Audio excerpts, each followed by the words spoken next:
Halo bro, Assalamualaikum warahmatullahi wabarakatuh. Kembali lagi dengan saya Dafan Mulifa di Mulifa Channel.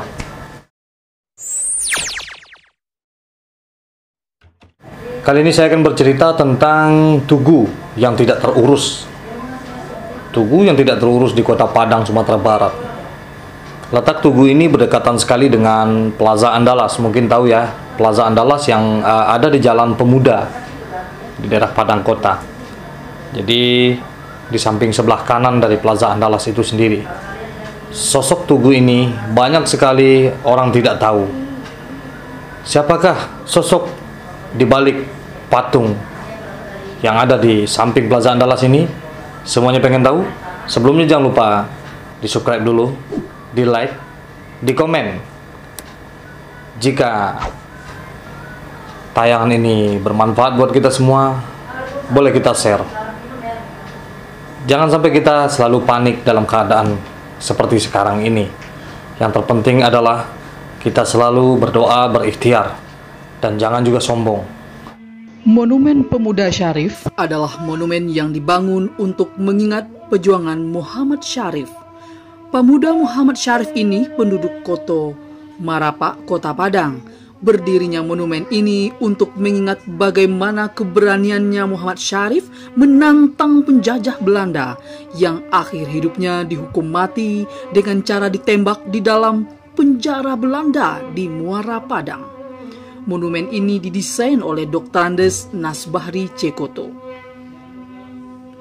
Sejarah monumen Pemuda Syarif dibangun pada tahun 1984 untuk mengenang pemuda yang berjasa membela bangsa, khususnya di Padang dari kaum penjajah.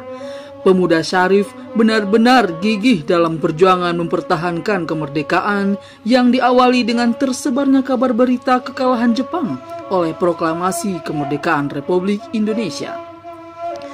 Ada beberapa orang Belanda yang sebelumnya ditawan Jepang di Bangkinang, lalu mereka tiba di Kota Padang.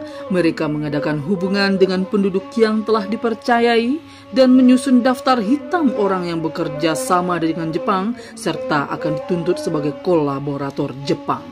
Sementara itu dalam kondisi yang lain, Sekutu dan Nica serta kaki tangannya sudah bertindak kejam. Orang-orang itu berlindung di balik alasannya untuk melucuti persenjataan Jepang serta menjamin pemulangan tentara Jepang.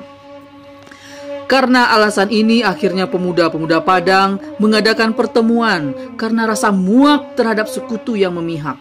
Ditambah juga kejadian bumi angkat, ialah kejadian pemberondongan gedung-gedung dan rumah etnis yang ada di Kota Padang. Rasa benci pemuda sudah memuncak hingga pada akhirnya pemuda-pemuda pejuang ini menyamaratakan setiap orang yang berkulit putih bagi mereka adalah orang Belanda atau kaki tangannya. Orang-orang Belanda yang datang dari Bangkinang atau Balanda Indo dari Bangkinang, dia sampai ke Padang menopang kepada tentara Sekutu. Sampai di Padang mereka bersikap angkuh karena merasa Belanda sudah kembali menguasai Padang sepenuhnya. Bahkan ada juga yang sampai mengambil alih tugas aparatur pemerintahan serta menghina pribumi. Akhirnya kondisi ini semakin membuat marah pemuda-pemuda sehingga terjadilah tindakan pemuda yang mengganggu ketenangan orang-orang Belanda. Dalam tindakan ini juga terjadi pembunuhan terhadap orang Belanda secara diam-diam. Akhirnya orang Belanda merasa tidak nyaman karena terancam keamanannya. Lalu mereka berkumpul di sebuah tempat di kampung Cina. Akibat memanasnya situasi di Kota Padang, Rame yang memanfaatkan situasi ini untuk adu domba dan provokasi. Jadi tugu ini memang sudah sangat tidak terawat sekali. Harusnya kita sebagai orang Sumatera Barat memberi usulan kepada pemerintah untuk memelihara setiap tugu-tugu yang ada di Sumatera Barat, di Minangkabau.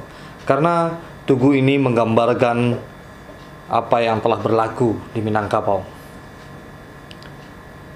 Tugu ini mencerminkan kegagahan di sebuah kota, di sebuah desa, atau di sebuah daerah itu sendiri. Oke bro, jangan lupa kita selalu berikhtiar, berdoa, menjaga kebersihan, dan lindungi selalu keluarga Anda. Jika Anda sebagai seorang yang bekerja dan sekarang tidak lagi bekerja, maka jangan pernah merasa menderita, karena kita adalah hamba yang maha kaya, yaitu hamba Allah Subhanahu wa Ta'ala. Oke bro, itu saja pesan saya. Seperti biasanya, majulah Minangkabau, majulah Indonesia, selalu di Mulifa Channel. Assalamualaikum warahmatullahi wabarakatuh.